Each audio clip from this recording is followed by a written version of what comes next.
It's 4:30 a.m. It's time to train. Juggling the world of family life, work, and your first season in the Elite 15. The season climax, Nice, France.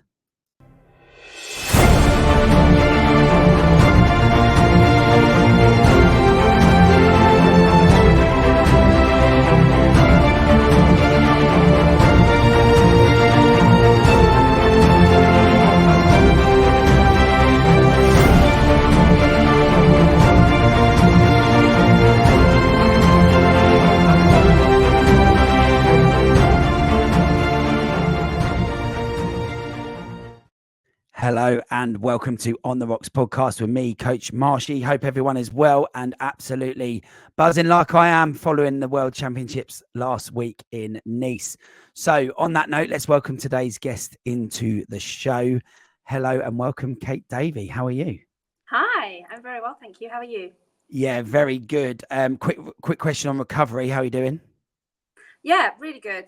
Back into training, feeling good, ready to just press on. Really, feel great. Excellent. And then, so before we go into anything from Nice and the World Championships and last season, I've got a burning question. Why Hyrox and how did you get into Hyrox? When did it start? So my friend Kat said to me, I think you need to do this competition. It was about 2 years ago. And we did a doubles. And then I went to do another one. And I said, oh, should we do doubles? And her and my other friend Annabelle went, no, you need to go solo. And I said, no, let's do a doubles. And they went, no, you need to go solo. So I did London Open 22. Maybe that was November time. And I was the overall Open winner. And that was my first Open. And then I thought, oh, this is quite interesting. Maybe I should take a little bit more interest in this. And it's just gone from there, really. So I did my first pro in Barcelona in, I think it was April time in 23. And it's just spiraled. So have you had a sort of sporting and competitive background? I used to do a fair amount of triathlon. I've always been competitive, and so triathlon was my latest one, and then I did an Ironman, and then after having children, I don't really like cycling on the roads, if I'm honest, and I've not really done it since. Just there's too many potholes. You swerve to go around a pothole, you get hit by a car, or you go in the pothole and go over the top of the handlebars. So I kind of stopped my triathlon, and then this sort of filled a bit of a hole, really. Yeah, no, that's really interesting because I would share that with the cycling side of things. Because since I've had my boys, you're just a bit more aware of the dangers around you and things like that. And actually doing Ironman training and stuff like that takes up a lot of your time. So you're on the road a lot and there are a lot of dangers out there. And yeah, I get that and I hear that because I certainly thought about it as well. So let's go Hyrox. Let's talk about what I said there, the season climax in Nice, France. What a climax it was to the season for you. It was certainly, to watch it was epic. How was it to be in that whole weekend, full stop? What was it like? Adrenaline dumps, go again? Tell me about it. I don't think I had any adrenaline left at the end of the weekend.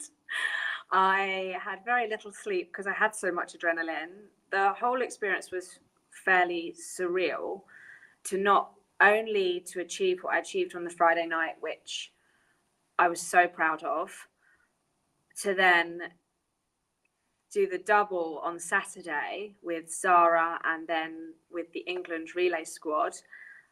I mean, I don't think I could have got much better weekend, really, in competing. And that relay was it was so much fun, but possibly the best racing experience I've ever had. And just amazing to do it in a team. Yeah, no, the atmosphere inside that arena was very special as a spectator. And I actually watched it back as well. And it seemed very exciting on the live feed as well. So I'm hoping that everyone at home got the same sort of feeling that we all got in there, especially as fans of the sport as well. But if we could just rewind and go to that last chance qualifier, because you came third, so you took that spot, but there was a bit of drama with you at the wall balls. So I want to ask you about that, and then also, but the lead up to that as well, things at home weren't all nice and easy for you. Like it wasn't an easy ride into that race. And I think you said on your interview with Lauren after that race, I think 3 days before, you didn't even know whether you were actually going to go to the race. Yeah. So yeah, a little bit on that, if you could. So the wall ball incident, still not really sure what happened. He said one more, I did one more. I thought it was a clean rep. Maybe he meant 2 more. I don't know. What happened. I managed to get back and over the line. So I think I'll always just be a bit more careful before running off from a wall ball at the end from now on. But I mean, obviously there was once again that drama in the elite at the end with people running back and forth. So yeah, safe to say that they didn't learn from what happened with you. Yeah, then maybe there needs to be some clarification on, do you just get a time penalty or do you have to run back? Because I think that's where people weren't sure. They ran back, but then they got the time penalty. So maybe it's something that they can look at. Obviously, you don't intentionally ever miss one, but if they're no repping, or I don't know, if something happens, then it's just so that everyone knows what's going on in the situation. So Cologne was last chance qualifier. My little boy, about 2 years ago, we had a bit of a lymphoma scare with him, and then it all kind of got cleared up, and they sort of said, no, he's actually okay, he doesn't have it.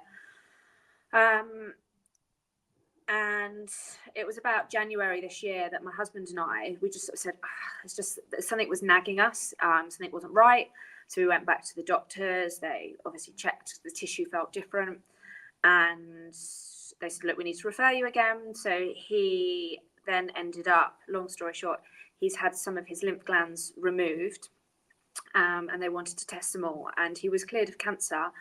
But unfortunately, we got quite tough news that he has a very, very, very rare lymphatic disease. I think there's only something like 7 children in the UK with it. It's, a lot of doctors haven't even heard of it. So he's been going through having that removed. We need to make sure it's all out of his body, and he will now be looked after at Great Ormond Street until he's 18. So he will have checks every 3 months.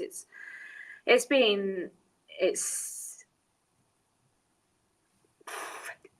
probably the toughest thing I've ever gone through. Yeah, no, and to try and do everything else that you're doing as well on top of that, it's just really hard. I don't want to leave home to go and race because you just want to be there 24/7, and sort of we've been going through it, and it's been really tough. But he is the happiest little boy you will ever meet, and his teacher says he goes in with a smile every single day. He's so brave, he's so courageous, and I use him to learn. I use it to learn. You always think that being a parent, you're meant to teach your child everything and you're there to guide them, but actually you can learn a lot from your children, and I think I'm a better person because I've learned from my children. I've learned to be more patient. I've learned to listen more. I've learned to understand that actually sometimes, even though they're a child, they might have a better idea than me, and they might see things in a different way, and you can learn from them. He's taught me bravery. He's taught me how to be even more determined. So yeah, it's interesting your opinion on being a parent before you're a parent, to always thinking, oh, I'm going to have to teach them everything and do this, and then when you're actually a parent, you realize that it's a team with both of you, and it goes both ways. And I mean, if he can go through all of this and every day smile and get on with it, I can run around Cologne for an hour in pain and just get on with it. Yeah, no, what a way to look at it. That's really good. Yeah. And that's really insightful actually to hear that, there's been a bit of coverage on it on the Hyrox media around that something had gone on with your little boy, and you've kind of cleared it up. For me personally, I wasn't too aware of what it was, but also, you know, for you to take that perspective as well is really brave, and actually a lesson to all of us as well. So, you know, every day's a school day, and, you know, Oh, hearing the way that you've looked at it is amazing. You know, yeah. what a way to look at it. So yeah. Yeah, he's pretty cool. Yeah, and you mentioned him being the happiest little boy ever, and I think, you know, that was captured on that finish line when you finished in 6th place in the world. Like, what an achievement. When we saw you the next day, you're on the phone, so we could only give you a high five, but me and Carol were just about ready to jump on you and give you a massive hug, but, you know, you're on the phone. But yeah, your little boy summed it up. Grabbed him out the crowd and put him on me, and yeah, so yeah, Faisal is sort of is known, obviously, what's been going on a bit, so he got George onto the stage, which was just, that was a nice moment. Yeah, and it was captured on all the cameras. So a lot of people who have followed it, would, you know, followed Hyrox this last weekend or so, will have seen it on the highlights or on the actual live feed. It was, yeah, it was a nice moment, and I can imagine for you a lot of emotion came out in that moment, right? Yeah, and I mean, some people say, well, how do you still train? How do you do that? But I think it gives you structure to your day. Like, how is it going to help if I sit on the sofa all day and feel sorry for myself and cry? And, you know, having the programming from Lauren and Anthony of, you know, you've got to get this done today, it makes me a better person because my day is structured. I feel like, you know, when you're stressed and you've trained, you feel like you can cope with things in a better way. So even before, like, hospital appointments, I might have come into the gym at 4 a.m. to get my thresholds done on a Tuesday or Friday. But then I feel like when we're going to those hospital appointments, I'm more with it. I'm more calm and controlled, and I've kind of thrashed it out in the morning and got my stress out or my anger or my upset out. And then I think I'm better for George, you know, then when we have to go off to the hospital or when you have something else to deal with. So having that structure and having Anthony and Lauren doing that as well has really helped. It's been amazing. And what I've learned from them is just, yeah, crazy. Yeah, and obviously they're parents, so Yeah. you know we will see that as well. So they will have the understanding that you've got to be a mum as well. Yeah. But I guess if you want the result, you're going to have to train, and if you need to get the training done, it needs to be at some point. And I said there at the beginning, you know, 4:30 a.m. We the public who follow you on Instagram will see you in the gym, in your gym behind you there. At 4 o'clock, 4:30 in the morning, getting it done. In fact, there was one day I think you posted at 9:30, and you'd done a session, school run, and then a second session. And we're all sitting there going, "Hold on a minute, I've got to do 2 sessions today, and I haven't done one yet." How does that work? How do you manage to do that and get out of bed at that time and say, right, what is it that motivation of George? Is it that wanting to be strong later on? Is it that structure that does it? Is it knowing that you have to get it done? What is it that makes that happen? So I think it might have been Kobe Bryant that said he wasn't going to sacrifice his training, but he wasn't going to sacrifice his family time, but he would sacrifice his sleep. And that is a little bit like me. I still want to do the school pickup at the end of the day. I love being able to meet my children after school. I've got a job of seeing all my clients in the day, and I need to get my training in. So if it means I have to go to bed a little bit earlier, sometimes slightly before my children, and I have to get up earlier, then so be it. And it's just, I think once you start getting up at a certain time, you do get used to it. So 4:30 is sort of the norm for me. There's been times when, I'm not going to lie, there's been a 3:50 on my alarm clock, but that doesn't happen too often because I do understand as an athlete, sleep and recovery is important. But then I go to bed earlier. So yeah, I try and be kind of in bed ish by 8, 8:30, like phone down, and then asleep by 9. Yeah, epic. I am rock and roll. You're showing me a little bit of a mirror here, because you got the keys to your gym, but I've got the keys to my gym. So I can get it. I can get in at any point. I'm kind of thinking, well, when I miss those sessions, it's like you could have got up and done it before the 6:30 session that I'm teaching. I could easily do that. I could do that. Yeah, I think when you think, oh no, my day's really crazy, how am I going to fit it in? And I just think there's always, if I went, oh, I'll do that at the end of the day, there's always something that might get in the way that then stops that. Whilst at 4:30 in the morning, nobody wants me, nobody's looking for my attention, my children are still asleep, nobody's missing me. So if I'm getting it done then, I know that it's definitely going to get done. Towards the end of the day, you know, you don't know what's going to happen with the children through the day and their clubs and things like that. Something might come up at work, you might get caught in the traffic. There's always something that might come up. So just for the sake of me knowing that I can get it done, 4:30, let's go. And actually I quite like it. It's just me, like in my gym. Yeah, just I enjoy it. Yeah, no, fair play. That's cool. I like that. That's motivating. But I guess it's the discipline that gets you up at that time to do it. So, you know, you've obviously developed that and done that. So you go back to that question I asked you about why Hyrox and how. Did did you see this happening? The way No, it's gone? I just thought it would be like I used to go to CrossFit classes and do a few little, you know, small competitions. I just thought it would be something that I would do like once a year or do a couple of them a year. I didn't particularly know if I'd be very good at them. I've always loved running and burpees, so I kind of wish all the other stations weren't there and it was just running and burpees. I'd be all over it. Yeah, no, I think it's fair to say, Kate, in the fan part of the sport, you are known as the burpee girl. I did take the skin off my knees in that relay.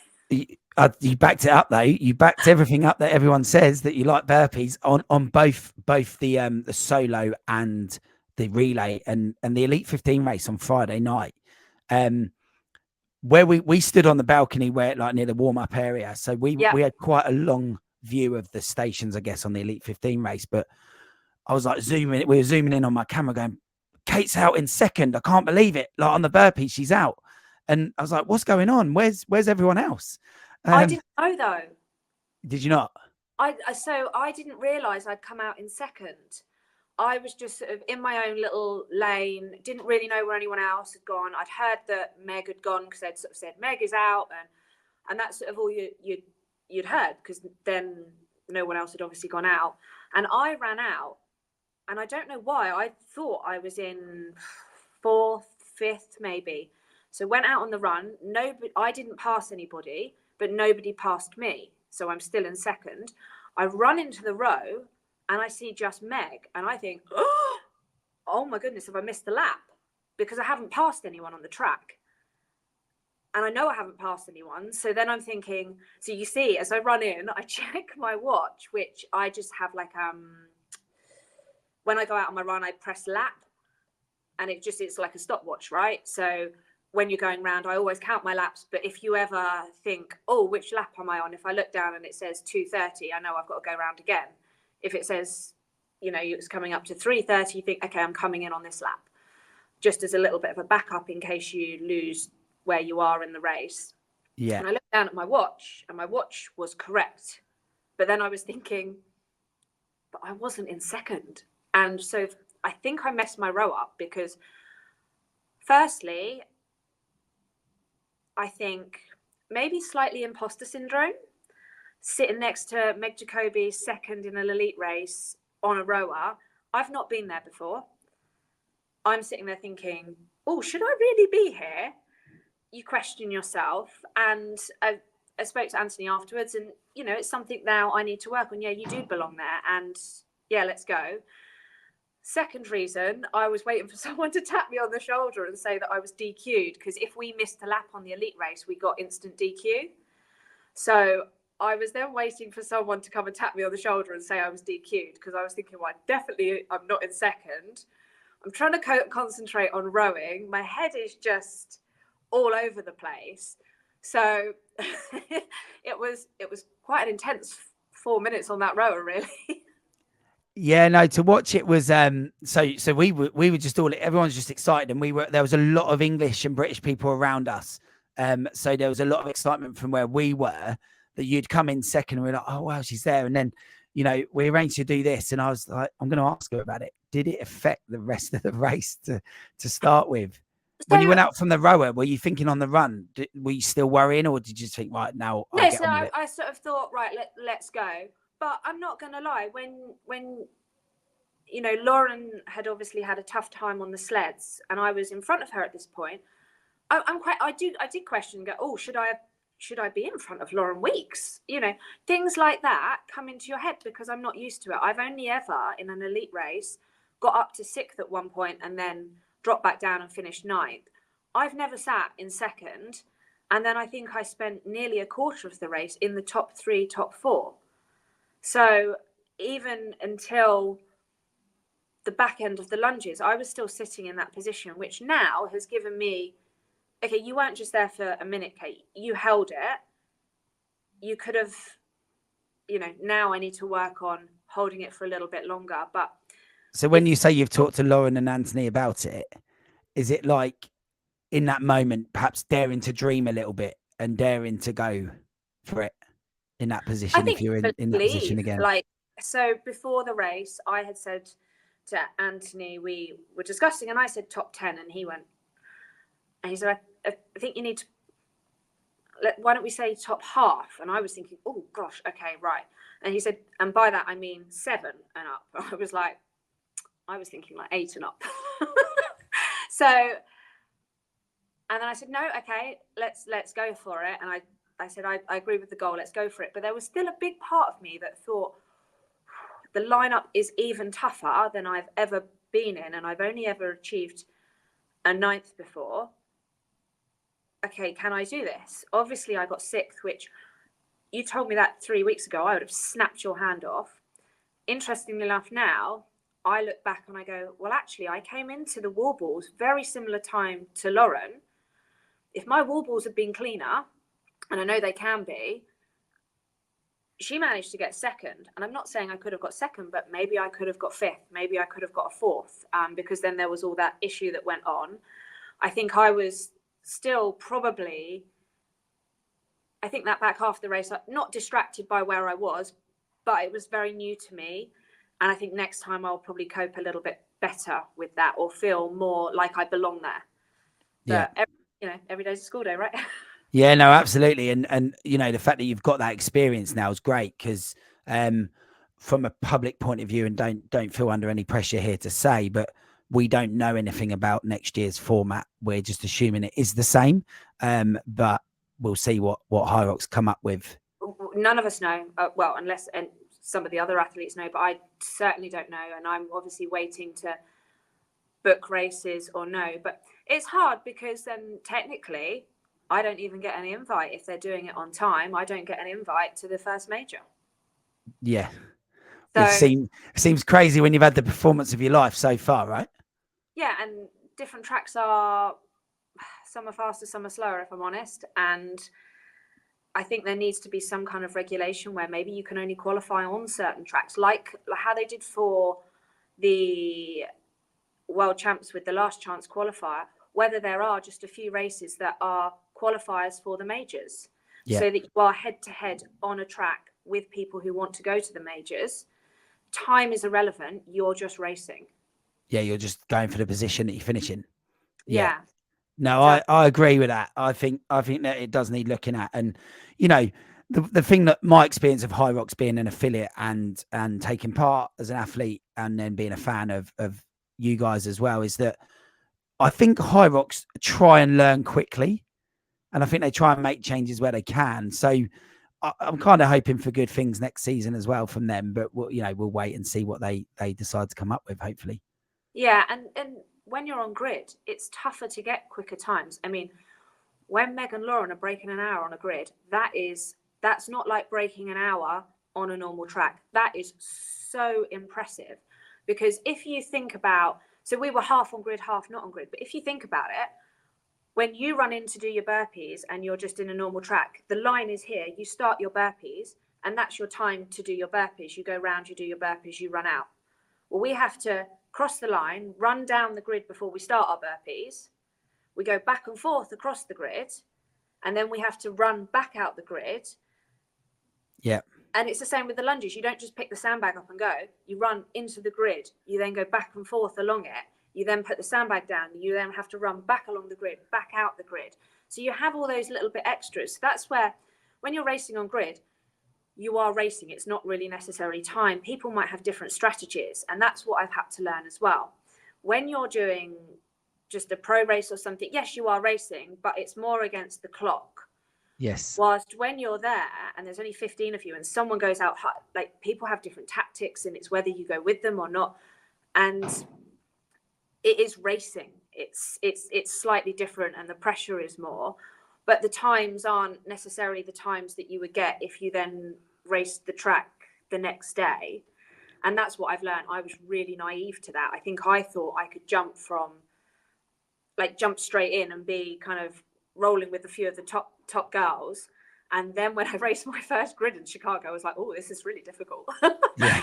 And then it gave me, I've always had respect for the top girls, but it gave me even more respect when you see Lauren and Meg breaking an hour and they're doing it on a grid.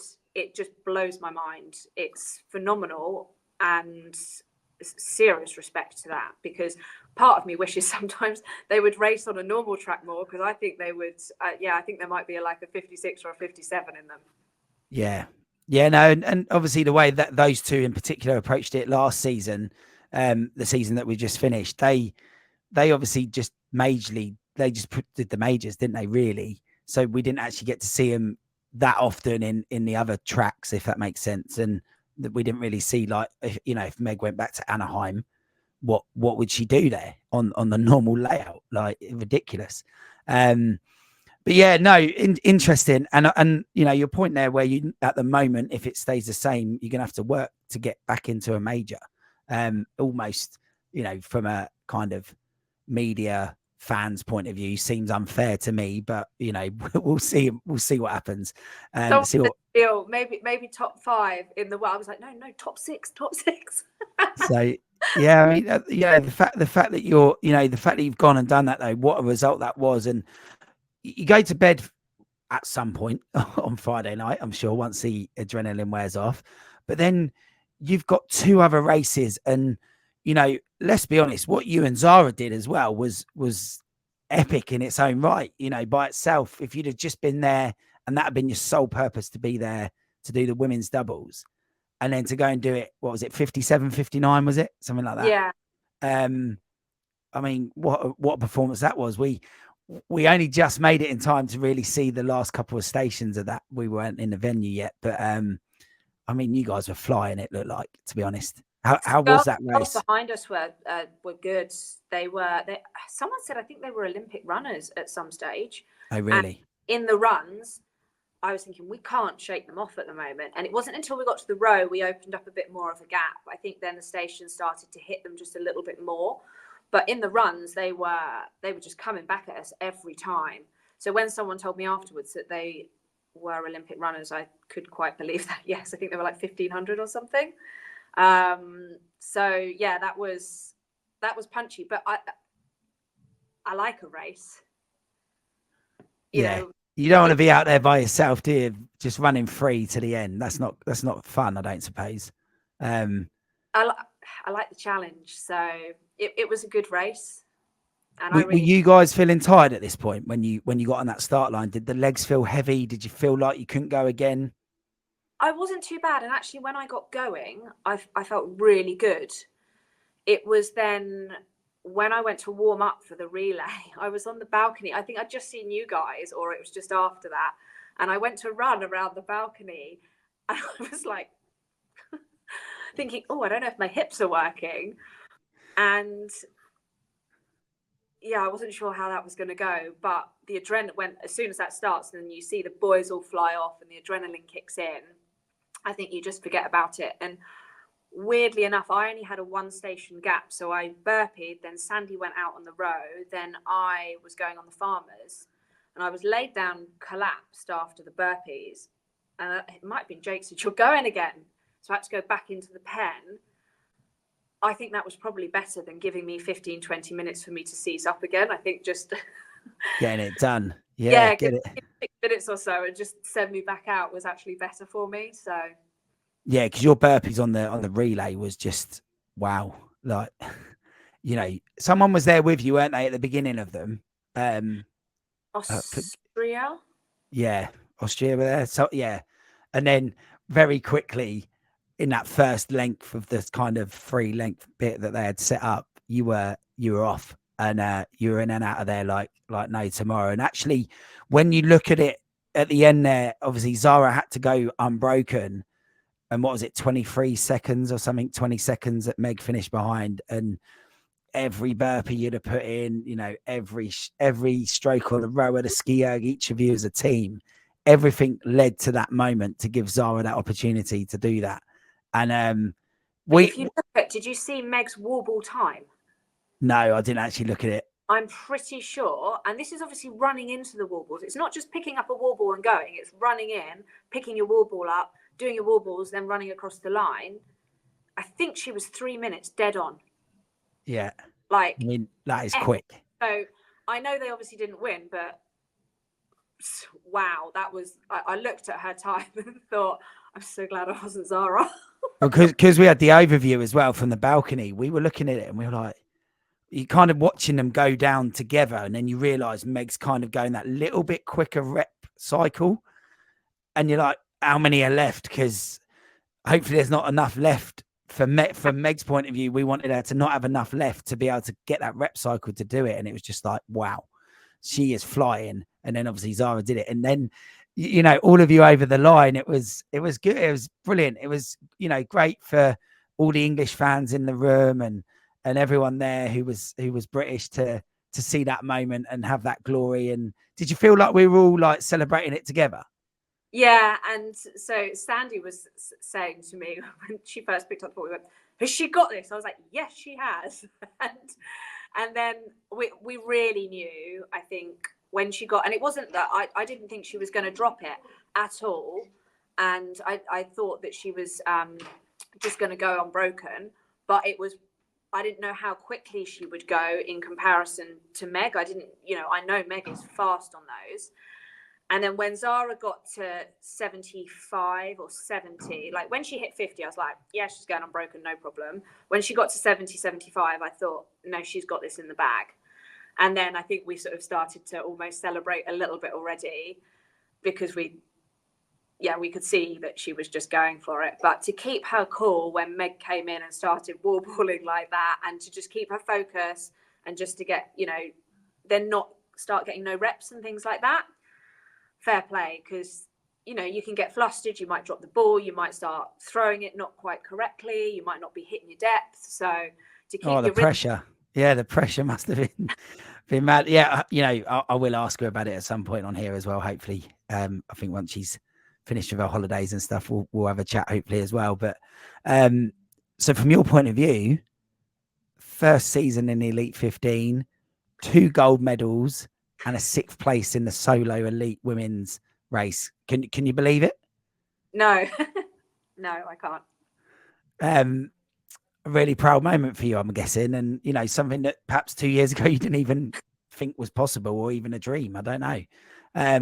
So I mean, this time last year, I was hoping for my goal of the season. This time last year, after Worlds, was one. I wanted to win a pro race. I wanted just an elite start. Well, you won your first pro race of the season in Birmingham, didn't you? I think my first one was Madrid. I came 3rd. Yeah. And then I won Birmingham, October, did you? Birmingham, Barcelona, and Manchester. Wow, yeah. So you won 3. And I went to 3 Elite 15 majors. I did get invited to the 4th, but I didn't accept it because I needed to focus on Cologne and it would have taken too much time out. So it's a shame I didn't do all 4 majors and then the World Champs, but there was a strategy and I needed to stick to it. And the World Champs were more important to me than Washington. Yeah. And yeah, to get the World Champ spot, just to be in that race, let alone was a dream come true. So yeah. No, congratulations on it all, Kate, because that's epic. What a season. Thank you. And just one last thing on Nice, actually. Obviously, I strolled over and you guys were sitting on the bike in the warm up. I didn't really realize that you guys would all be there in the warm up behind where we decided to stand. We went there because of the wall balls. We were like, we want to stand there. We see the drama at the end. And then I quickly realized the warm up area was there. And when I saw you guys down there, I thought I'll just stroll down, say hello, say good luck. And you were quite nervous when we chatted. And was that because you knew you had?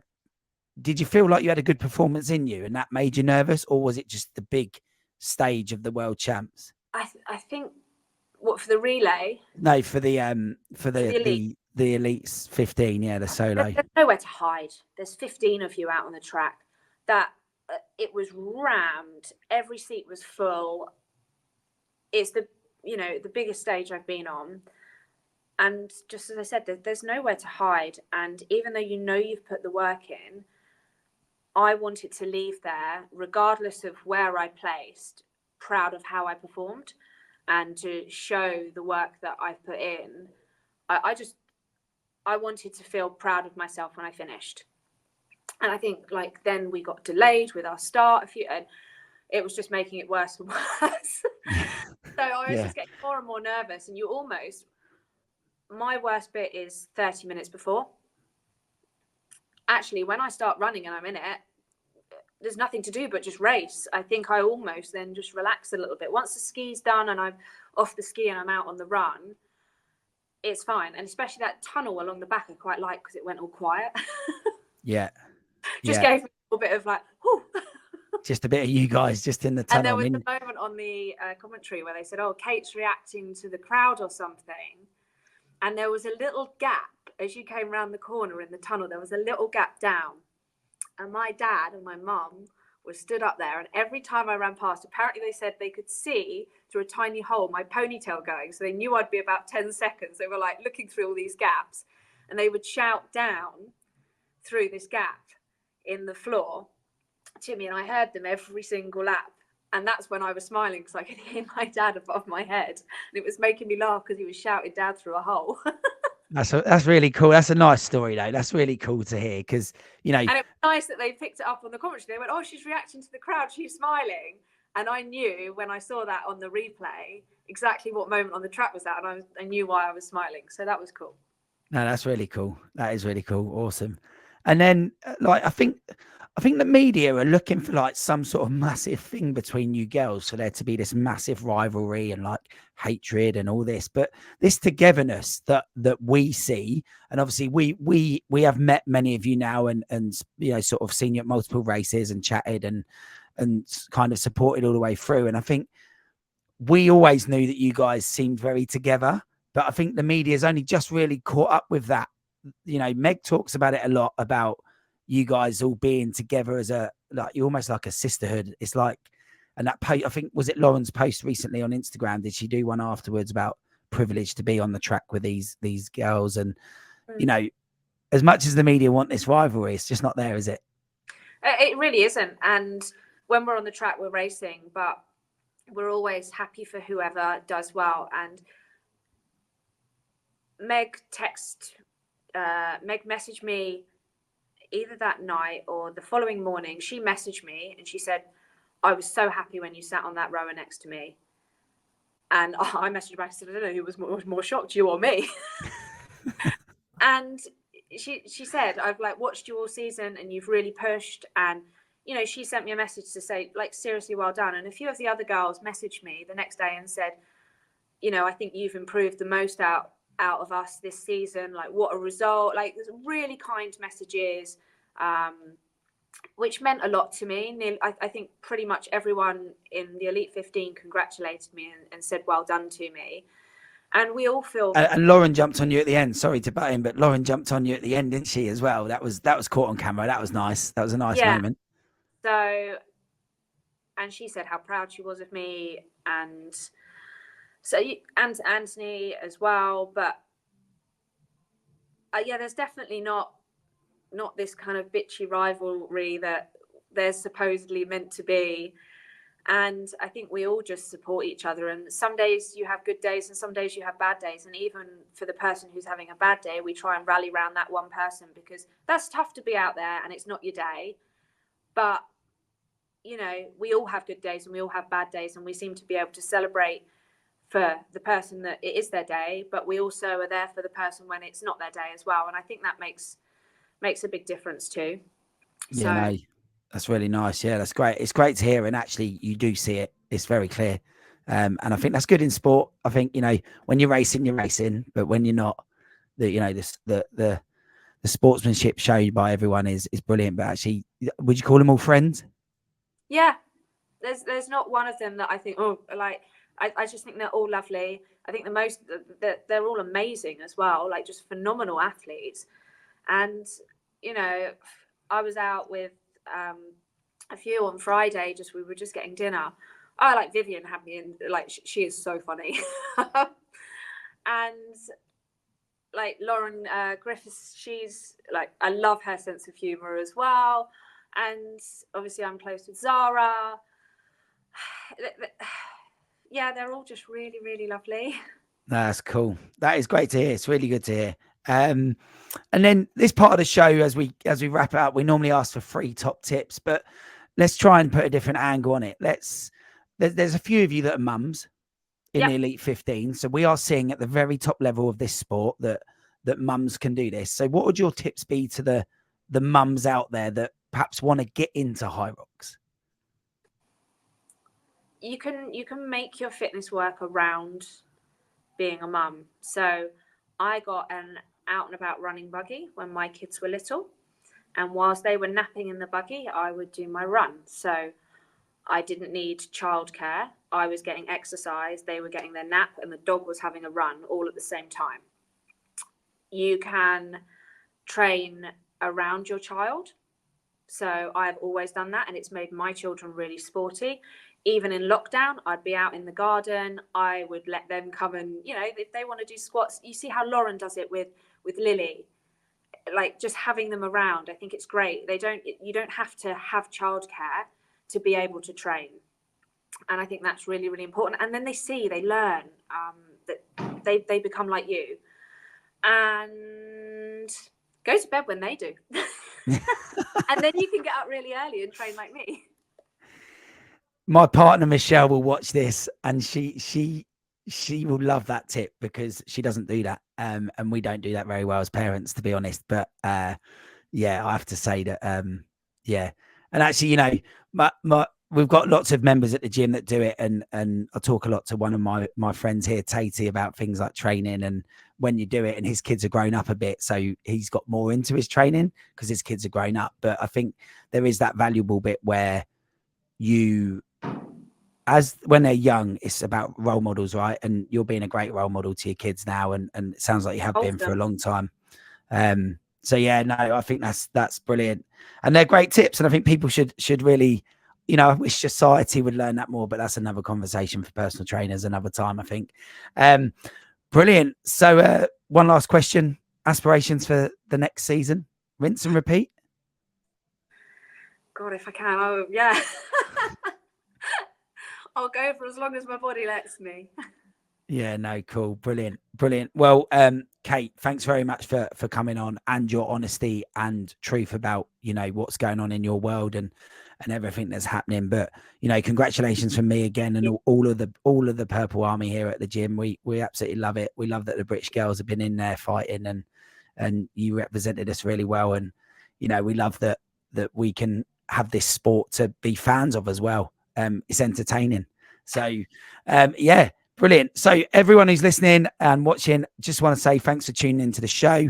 If you think anything that Kate said resonates with you or someone that you know, do share it, like, comment. We love to read them afterwards. Kate, where can they find you if they want to follow your story? Precision Golf Kate. Brilliant. On Instagram. Yeah.